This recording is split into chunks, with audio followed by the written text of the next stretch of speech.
کرام، پردہ نشین حضرات خواتین، بے پردہ روڈوں پر چلتی ہوئی حضرات خواتین، آج کا یہ اجلاس، آج کی یہ محفل، جیسا کہ بینر پہ لکھا ہوا ہے دستار فضیلت اور تعلیمی بیداری، اب تک بہت ساری باتیں کام کی آ چکی ہے، عمل کرنے کے لیے یہی باتیں کافی ہیں۔ اگر اسی پر ہم چلنا شروع کر دیں تو انشاءاللہ تعالی ہماری زندگی میں تبدیلی آ سکتی ہے، زندگی کا رخ بدل سکتا ہے، حالات بدل سکتے ہیں، لیکن اگر ہمیں خود بدلنا نہ چاہے تو پھر نہ زندگی بدلے گی، نہ حالات بدلیں گے اور نہ سماج کا سدھار ہوگا۔ علامہ اقبال نے بہت پہلے کہہ دیا تھا کہ خدا نے آج تک اس قوم کی حالت نہیں بدلی، خدا نے آج تک اس قوم کی حالت نہیں بدلی جس کو نہ ہو خیال آپ اپنی حالت کو بدلنے کا۔ محترم سامعین، جناب سلام الدین صاحب ندوی جو اس اکیڈمی کے ڈائریکٹر ہیں، ذمہ دار ہیں،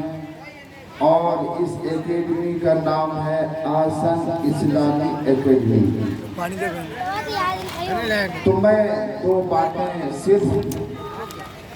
کہہ کر اپنی بات ختم کروں گا۔ آپ لوگ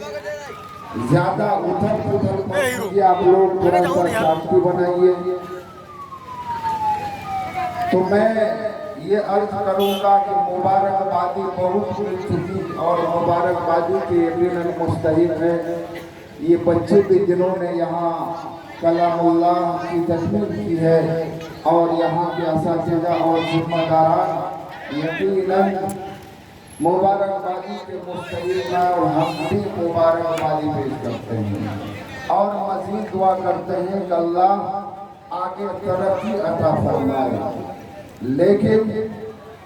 کچھ باتیں ایسی ہیں کہ جو ضروری ہے اور اس کو قبول بھی کرنی چاہیے اور عمل کے نیت سے اس کو سننی بھی چاہیے۔ آپ نے اس اکیڈمی کا نام اسلامک اکیڈمی رکھا ہے، لیکن اس اجلاس میں ابھی فوری جو میرے سامنے عمل ہوا، کھانے کا آپ نے کو نظم کیا، کھانا لوگوں کو کھلا رہے ہیں، یہ اسلامی طریقہ نہیں ہے۔ جہاں پر آپ اکیڈمی کا نام اسلامی رکھے ہیں تو ہمارے طور طریقے بھی اسلامی ہونے چاہیے، ہمارا رویہ بھی ہونی چاہیے، ہماری طرز زندگی بھی اسی طرح کی ہونی چاہیے، تب اس ادارے سے وہ فیض ملے گا، تب اس ادارے سے وہ لوگوں کو فائدہ پہنچے گا۔ یقیناً پیارے حبیب صلی اللہ علیہ وسلم نے کھانے کا یہ طریقہ کہیں نہیں بتایا کہ نہ دسترخوان ہو، نہ اس کا اہتمام کیا جائے، اور نہ اس کی کوئی شکل ایسی ہو کہ تقریر بھی ہو اور کھانا بھی ہوتا رہے۔ اس لیے ان پروگراموں میں ان چیزوں سے احتیاط برتا جائے، ان چیزوں سے اجتناب کیا جائے، تو میرے خیال سے آپ کے ادارے اور آپ کے اکیڈمی کے لیے بہتر اور اچھا سبب لوگوں کو ملے گا۔ آپ کے ادارے سے لوگوں کی محبتیں بڑھے گی جب آپ اسلامی طرز پر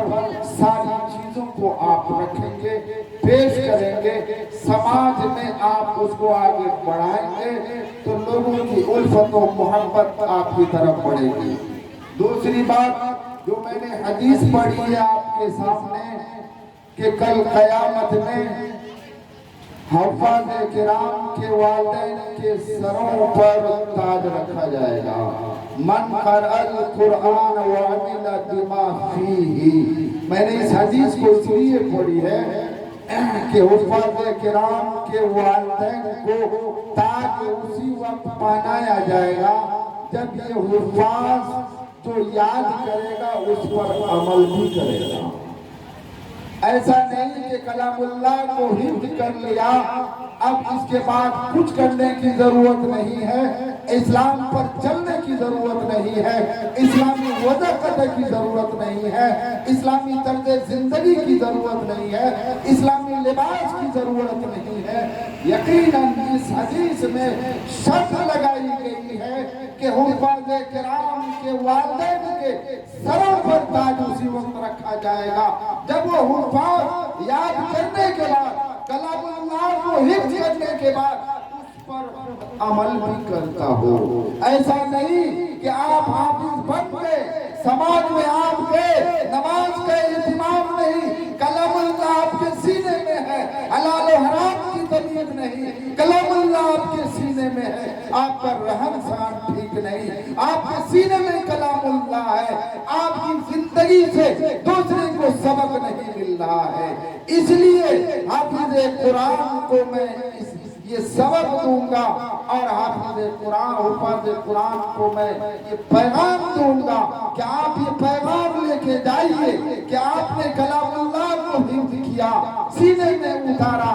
اللہ نے حفاظت کی ذمہ داری لی، اللہ نے اس امت کے ایمان والے ان چھوٹے چھوٹے بچوں کے ذریعے کلام اللہ کی حفاظت کا کام لے رہا ہے، بلکہ یہ کلام اللہ کا اعجاز ہے، یہ پیارے حبیب صلی اللہ علیہ وسلم کا زندہ جاوید معجزہ ہے کہ کلام اللہ کے 30 پارے کو یہ ایمان والا اور ایمان والے چھوٹے چھوٹے بچے 11 سال 9 سال 8 سال 6 سال کے بچے 2 سال 3 سال میں اپنے سینوں میں اتار لیتے ہیں۔ یہ ایمان کی خصوصیت ایمان والے کی ہے، یہ حضور کا معجزہ ہے کہ یہ کلام اللہ ان چھوٹے بچوں کے سینے پہ منتقل ہو جاتا ہے، ورنہ آج تک اس روئے زمین پر کوئی مذاہب والے اپنی کتاب کو زبانی حفظ نہیں کر پایا اور نہ قیامت کی صبح تک وہ حفظ کر سکے گا۔ یہ کلام اللہ کی خصوصیت ہے، اللہ کا کرم ہے، حضور کا معجزہ ہے کہ یہ چھوٹے چھوٹے بچوں کے سینوں پہ یہ کلام اللہ منتقل ہو جاتا ہے، اور اللہ نے جو حفاظت کی ذمہ داری لی ہے کہ میں نے کلام اللہ کو اتارا ہے اور میں ہی اس کی حفاظت کروں گا اور میں ہی اس کی ذمہ دار رہوں گا، اور یہی وجہ ہے کہ کلام اللہ جس طرح اترا ہے آج تک اسی طرح اسی آن و بان کے ساتھ کلام اللہ ہمارے پاس موجود ہے، ایک لفظ کی تبدیلی نہیں، اور ایسا بھی نہیں ہے کہ اس کلام اللہ کو بدلنے کے لیے لوگ تیار نہیں ہوئے، کوششیں نہیں ہوئی، سازشیں نہیں ہوئی، ہزاروں بار اس کلام اللہ میں تبدیلی کی کوشش کی گئی، لوگ آئے اور گئے، لیکن کلام اللہ اسی شان کے ساتھ آج تک ہمارے یہاں محفوظ ہے، کوئی تحریف نہیں ہوئی،